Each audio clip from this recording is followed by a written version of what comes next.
Every thriving community has one thing in common: a loyal core group. These are the members who keep conversations alive, welcome new members, and show up no matter what. I'm going to share exactly how I built mine and how you can build yours too for your community. Think of your core group as the heartbeat of your community. Some community managers might call them ambassadors, super users, VIPs, power users. But whatever you call them, if you nurture them the right way, they will not only stay loyal, but they will attract others to stick around too in your community. When I first started building communities, I was obsessed with growth, new members, new signings, new numbers. But one day I realized something strange. Even though I had thousands of members joining my community, only a handful were talking or actually engaging. The same 5 people commented on every post, they joined every call, and it hit me. Maybe I don't need more members. Maybe I needed deeper ones.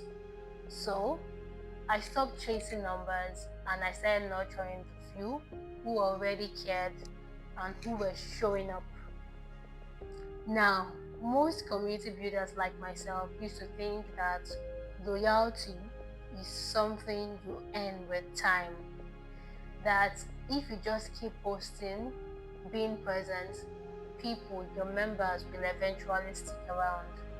But that is not true. Loyalty isn't built by time, it is built by trust. And trust doesn't come from consistency alone, it comes from connection. What separates communities that fade away or that quickly fades away from those that thrive isn't how often the founder or the community manager shows up. It is how deeply members feel seen, valued, and empowered. My name is John Gray, and I've been building and managing online communities for over a few years now, from creative collectives to tech learning ecospaces. When I started applying this, learning how to build core members in my community, well, I started at first with just 7 members, and within a few months, engagement in our community grew by 50%. And then I started applying, or rather, I would say, I started making sure that more community members were able to join the loyal core group of our community. Now, this loyal core group of our community became the heartbeat of everything we did. They created events, welcomed new members, and created rituals that still run to today. And it didn't happen by chance, it happened by design. So, in this video, I will show you how I did it. I call it the 3L formulas, which is listen, leverage, and lift. And it is the same framework I use, and it is designed to turn casual members into loyal advocates. Now, most community managers think a loyal core group forms naturally over time, but it doesn't. Loyalty is engineered through recognition, access, and shared purpose. So, I will show you how to start empowering a few and they can influence the rest. The 3 frameworks are: 1. Listen. Listening helps you identify and understand your most invested members. Here is the truth: you can't build loyalty with guesses. I started by listing members who consistently showed up, not just the loudest, but the ones who cared and who were invested. Then, I personally reached out to them one on one, not with a form or a bot message, but with something real. Hey Ekemini, I noticed how active you've been lately. I would love to learn more about what brought you here and what you're hoping to get out of this community. That message did two things. It made them feel seen and it gave me data, what they wanted, what they struggled with, and what they wish existed. Within 2 weeks, engagement in the group tripled because those 5-7 members started talking more, not just to me, but to each other. Number two, leverage. Leverage helps you to create a private inner circle for trust. Now, once I knew who my most invested members were, I created a smaller space just for them. Think of it as your core crew.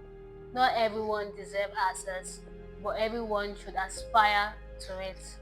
In that private space, I shared early updates, asked for feedback, and gave them first access to new things like upcoming events, features, or challenges, and sometimes merch. Suddenly, they weren't just members, they were insiders, and psychologically, that changed everything. So, here is something you need to understand. When people feel trusted, they start to protect the thing that trusts them back. 3. Lift. Lift helps you turn your core members into co-creators. The third step was where the magic happened. I stopped being the only one creating and I started co-creating with them. Before I launch new projects, I would ask, what do you think about this idea? What would make this more useful to them? And I would listen, then actually implement their feedback. When they saw these ideas live in the community, they felt ownership. And that is the moment loyalty turned into leadership. When members started doing things without being asked, hosting meetups, onboarding newcomers, even moderating discussions. Now, here is the psychology behind why this works. Reciprocate. When you listen and give access, people give the same energy back. Status. Private spaces create positive status. Being part of the inner circle increases investment. Identity. When members contribute to something, they start identifying as part of it. And I talked about this deeply in my last video. So please check it out right here. Now, I remember one of my earliest loyal members. She joined quietly, barely said a word. But after a few personal check-ins and one-on-one community challenges, she started volunteering ideas, then hosting events. Months later, when I couldn't make one of our live sessions, she ran it without me. And that is when I realized I didn't just build a community, I built leaders. Now it is your turn. Pick just the first strategy in the framework. Start small and then make sure that you list their names and then you can move on to leverage and lifting up to become owners within your community. If this helped you, please pair it up with my last episode on long-term engagement strategies. It is a perfect follow-up to keep your members coming back again and again. Also, if you're following my 90 days community challenge, hit subscribe so you don't miss the next breakdown. I post one video every week on what is actually working in 2025. Now, I need you to understand, communities don't grow because of you post more content. They grow because you grow more connections. Now, don't chase numbers. Numbers are quite important, but I admonish you that you chase depth. The loyal few will always bring the money. And in my next episode, I'll be sharing community management trends that you need to know in 2025. Thank you so much for watching, and I'll see you in the next one.